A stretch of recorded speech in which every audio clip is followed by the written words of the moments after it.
Subscribe now and press the bell icon. Never miss an update. Yes, we are live now. This is Shivani Singh from examination hub.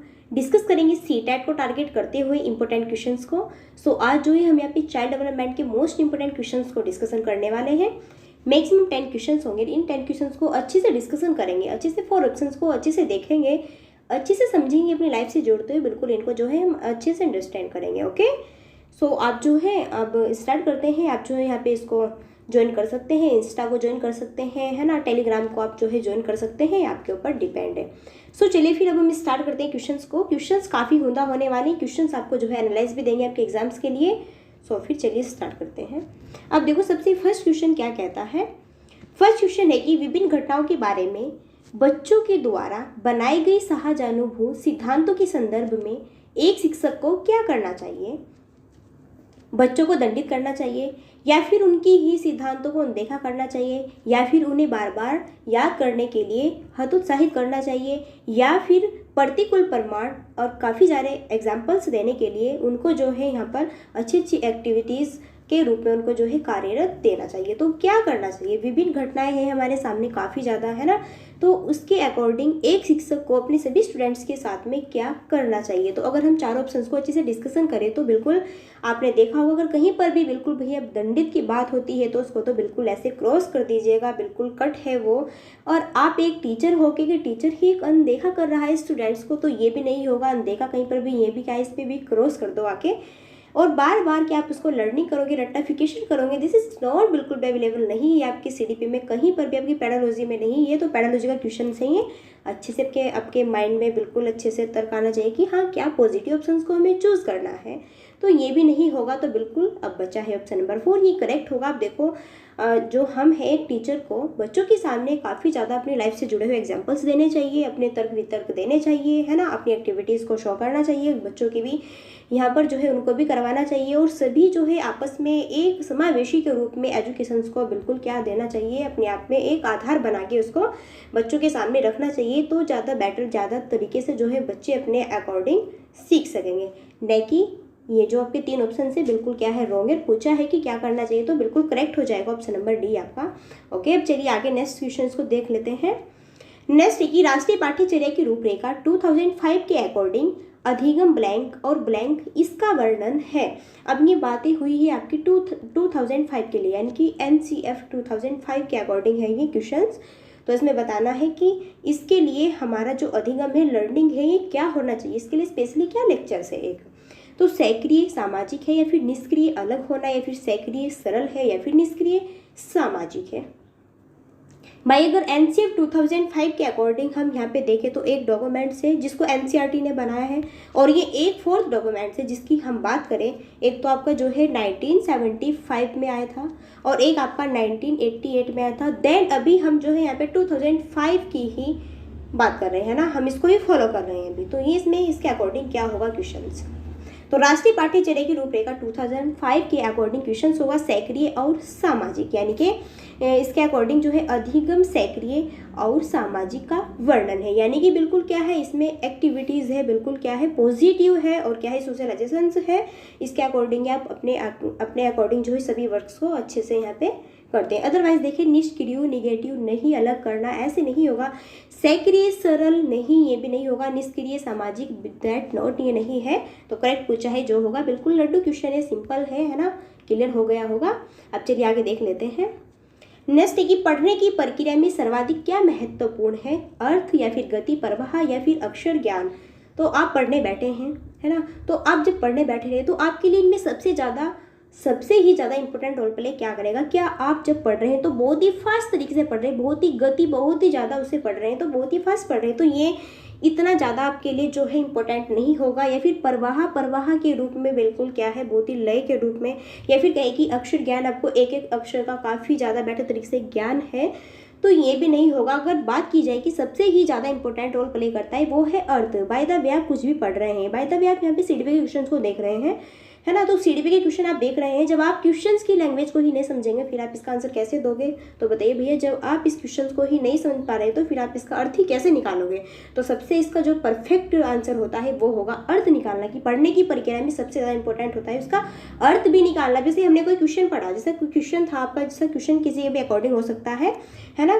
Question आपका ऐसा हो कि हाँ as a wish आपकी कक्षा है, कक्षा में इतने ज़्यादा बच्चे हैं तो एक शिक्षक को सभी बच्चों को कैसे हैंडल करना चाहिए। तो आप क्वेश्चंस को देके खुद ही तो उसका मीनिंग्स को निकालोगे। अगर इतनी कैपेसिटी आपके पास में है तो यही आपकी पढ़ने की प्रक्रिया में सबसे ज़्यादा इंपॉर्टेंट रोल प्ले करेगा। अदरवाइज अगर आपको ये ही नहीं पता चल रहा कि हाँ यार क्या करना है मेरे को और अब क्या नहीं होना है, इसमें क्या मीनिंग्स मेरे को खोजना है, तो ये फिर आप अच्छे तरीके से यहाँ पे इसको नहीं कर पाओगे। क्लियर है।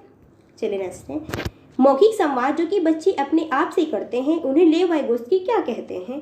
व्यक्तिगत वार्ता या फिर भ्रांत वार्ता या फिर अहम केंद्रित वार्ता या फिर समस्यात्मक वार्ता।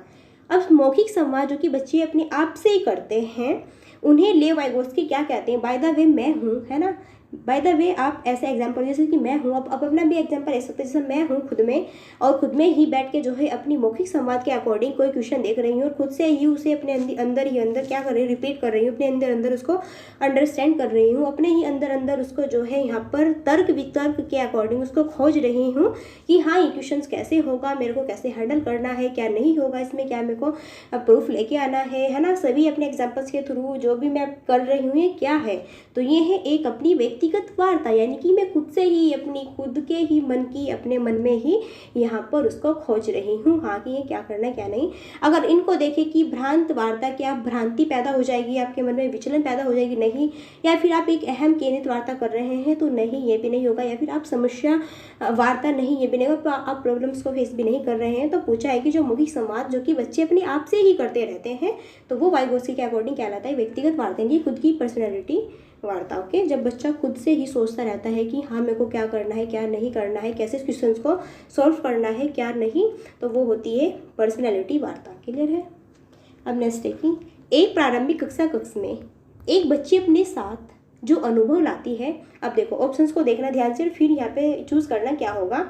उसकी अपेक्षा करनी चाहिए, या फिर उन पर ध्यान नहीं देना चाहिए, या फिर उन्हें अस्वीकार करना चाहिए, या फिर उन्हें शामिल कर उनका संचय करना चाहिए।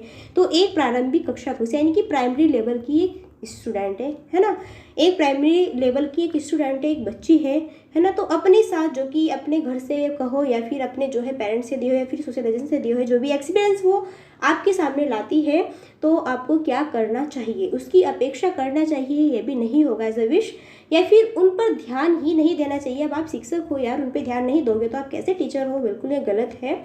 उन्हें अस्वीकार करना चाहिए, ये भी रॉन्ग है। आपको जो है स्कूल से ही निकाल देंगे, जाओ जब आपसे कुछ नहीं हो रहा है तो आप यहाँ पे एज ए टीचर क्यों बने बैठे हैं।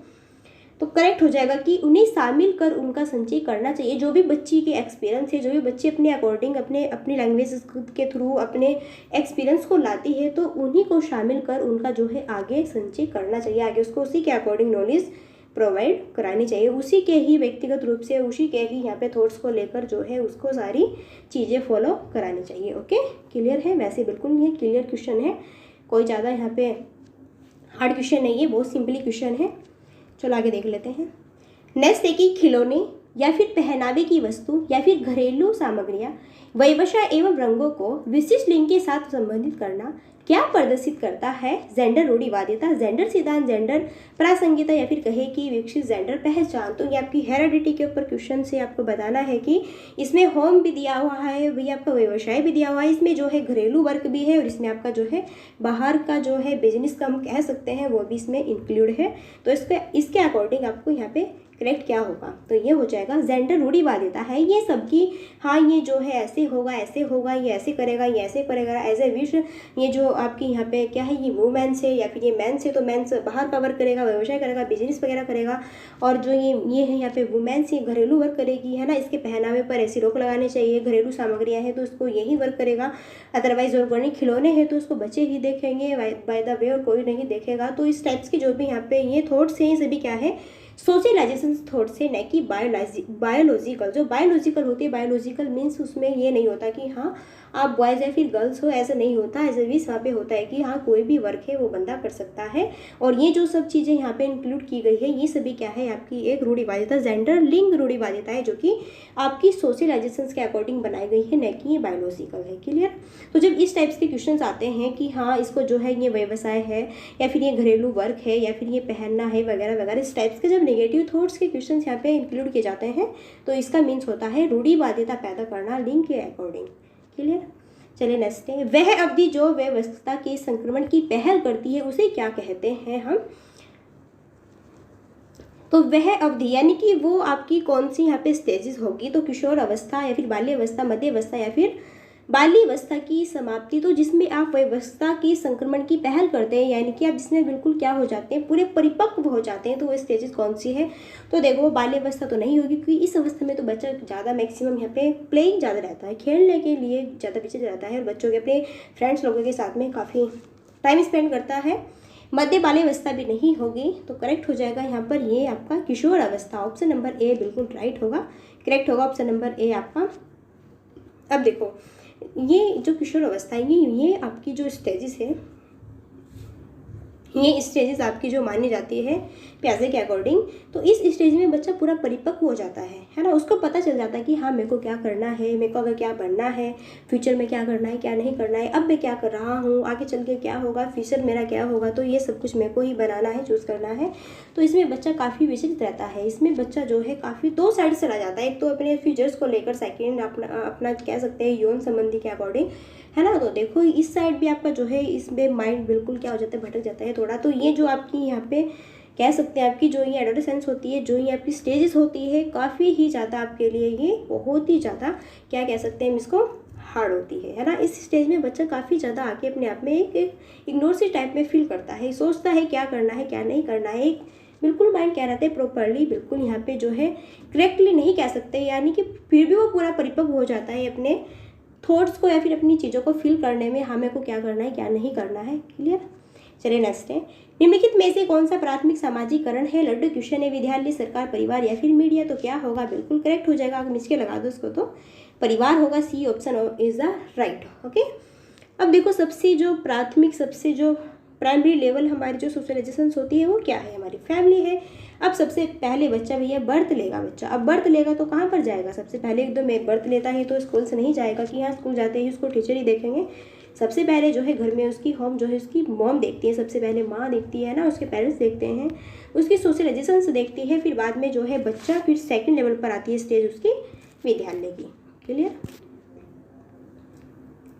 चलो नेक्स्ट है, प्रगतिशील शिक्षा में बच्चों को किस तरह देखा जा सकता है, सक्रिय वृक्षों के रूप में या फिर निष्क्रिय या फिर खाली स्लेटों के रूप में या फिर छोटे वयस्कों के रूप में। तो जो प्रगतिशील विद्यार्थी होते हैं, है ना, उनको किस तरह देखा जाना चाहिए, जो बिल्कुल अपने आप में क्या सृजनात्मकता है, काफ़ी गॉड गिफ्टेड बच्चे हैं, IQ लेवल से काफ़ी ज़्यादा ही बेटर है, अपनी समस्या को समझने में सुलझाने में ही यहाँ पे ज़्यादा वो क्या होते हैं, इफेक्टिव होते हैं काफ़ी अपने आप में। तो एक प्रगतिशील शिक्षा में बच्चों को किस तरह देखा जाना चाहिए, उनको बिल्कुल पॉजिटिव रूप में यहाँ पे ढलना चाहिए, यानी कि सक्रिय वृक्षों के रूप में। निष्क्रिय की बात की जाए तो ये तो निगेटिव होगा, आप उसको कहाँ निगेटिव रूप में थोप रहे हैं, या फिर खाली स्लेटों के रूप में नहीं, या फिर छोटे छोटे वयस्कों के रूप में, छोटे रूप में इसको देखना चाहिए एज अ विश। यहाँ पे टीचर्स का एक काम नहीं होगा। तो बात की जाए तो करेक्ट होगा ऑप्शन नंबर ए कि सक्रिय वृक्षों के रूप में बिल्कुल पॉजिटिव लेवल से बच्चों को देखना चाहिए, पॉजिटिव थॉट से देखना चाहिए। जब बच्चे इतना प्रगतिशील एजुकेशन के अकॉर्डिंग काफ़ी ज़्यादा गॉड गिफ्टेड है, काफ़ी ज़्यादा बेटर है, तो उसको जो है बिल्कुल एक सक्रिय बिल्कुल एक्टिविटीज़ के अकॉर्डिंग, ठीक है, एक बिल्कुल पॉजिटिव कह सकते हैं जो भी आप, तो उसके अकॉर्डिंग जो है बच्चे को ढालना चाहिए, न कि निगेटिव थॉट्स के अकॉर्डिंग। अब फिर से आपका जो है जेंडर के ऊपर क्वेश्चन है, काफ़ी इंपॉर्टेंट रहता है। तो पूछा है जेंडर क्या है, एक सामाजिक संरचना है, एक आर्थिक है, फिर जैविक है या फिर एक मनोवैज्ञानिक सत्ता है। तो जेंडर क्या होता है, लिंग किसके अकॉर्डिंग बताया गया है। मैंने भी आपको क्वेश्चन में प्रॉपर्ली इसे बहुत ही बेटर तरीके से एक्सप्लेन किया था, तो आपको पता होगा कि हाँ मैंने इसमें क्या क्या किस किस का यूज़ यहाँ पे किया था, क्या क्या नाम लिए थे। तो देखिए आर्थिक क्या आपकी इकोनॉमिक है यार, कहाँ इकोनॉमिक और कहाँ जेंडर है, तो बिल्कुल भी नहीं आएगा। तो प्रॉपर्ली क्या है आपका बिजनेस सोर्स है, ये नहीं कह सकते आप इसमें। या फिर एक जैविक, ये बायोलॉजिकल नहीं, दिस आर नॉट, बिल्कुल भी बायोलॉजिकल नहीं है, ये भी नहीं होगा। अगर बात की जाए तो एक मनोवैज्ञानिक सत्ता है, बिल्कुल भी नहीं, ऐसा भी नहीं है, मनोवैज्ञानिक सत्ता भी नहीं है, तो बिल्कुल ये तो रॉन्ग है, करेक्ट हो जाएगा। ये एक सामाजिक संरचना है। आप जिस भी सोशलाइजेशन के अकॉर्डिंग रहते हैं, आप वहाँ देखते हैं कि आपके पास में किस किस टाइप्स के सारे बंदे हैं। अब देखो क्या है, सृजनात्मकता रूप में आपके सामने काफ़ी ज़्यादा बंदे फैले हुए होते हैं। अब जैसे मान लीजिए कोई भी है, सोशलाइजेशन इतनी बड़ी होती है, मान लीजिए ये सारी क्या है, बीच में आप यहाँ पे सेंटर में आप हैं, है ना, और यहाँ पर सभी आपके पास में ये सारे बंदे खड़े हुए हैं। तो किसी के थॉट्स तो कुछ होंगे आपके प्रति, किसी के कुछ होंगे, किसी के कुछ होंगे, कोई कुछ कहेगा आपके लिए, कोई कुछ कह सकता है, कोई कुछ कह सकता है। क्लियर है? तो ये क्या है, एक सामाजिक संरचना है। बाय द वे आप लड़की है, मान लीजिए आप इस सेंटर में हैं, या तो आप लड़की है या फिर आप लड़का है, तो जितने भी ये बंदे बैठे हुए हैं यहाँ पर, है ना, ये आपको कह सकते हैं कि लड़की है तो ये वर्क नहीं करेगी, ये नहीं पहनेगी, ये बस सिर्फ ओनली होमवर्क ही करेगी, घर का बाहर का नहीं करेगी, है ना। एज ए विस मानो कि आप यहाँ पर लड़का है तो ये कह सकते हैं कि लड़का क्या है, बिजनेस करेगा वगैरह वगैरह, ये वर्क करेगा, होमवर्क ये नहीं करेगा, है ना, यहाँ पे जो है गर्ल्स वगैरह करेंगे। तो इस टाइप्स के जो थॉट्स हैं ये सभी कौन बनाता है, अपने आप में एक सोशलाइजेशन बनाता है, एक सोसाइटी बनाती है, नहीं कि बायोलॉजिकल है। क्लियर? तो ये क्या है, एक सामाजिक संरचना है। आई होप कि आपको बिल्कुल ये 10 क्वेश्चंस कैसे लगे। मैं क्वेश्चंस को यहाँ पे 50-50 क्वेश्चन भी ला सकती हूँ, पर उन 50 क्वेश्चन का करूँगी क्या जब आपको वो अच्छे से अंडरस्टैंड ही नहीं होंगे। और ये जो 10 क्वेश्चन कराए हैं, 10 क्वेश्चन अगर बिल्कुल यहाँ से पेपर में आपके एक भी क्वेश्चन फंस गए तो आप देखते ही क्वेश्चन को टिक कर देंगे, क्योंकि क्या है, अच्छे से अंडरस्टैंड कर दिया है चारों ऑप्शंस के अकॉर्डिंग। क्लियर? सो फिर आउट ऑफ यू कितने क्वेश्चन राइट हुए, कितने क्वेश्चन पे तीर मारा, या 10 क्वेश्चन जिसके भी सही होंगे उसको मेरी साइड से क्या है, मैं देती हूँ उसको गोल्डन। क्लियर? सो फिर आप लाइक से सब्सक्राइब कर सकते हैं अगर आपको अच्छा लगा है तो, और जिसने किया हुआ है उसका दिल से थैंक्स है, बहुत बहुत ज़्यादा। क्लियर है? फिर चलो मिलते हैं नेक्स्ट वीडियो में, तब तक के लिए so thanks for watching, keep study and bye bye.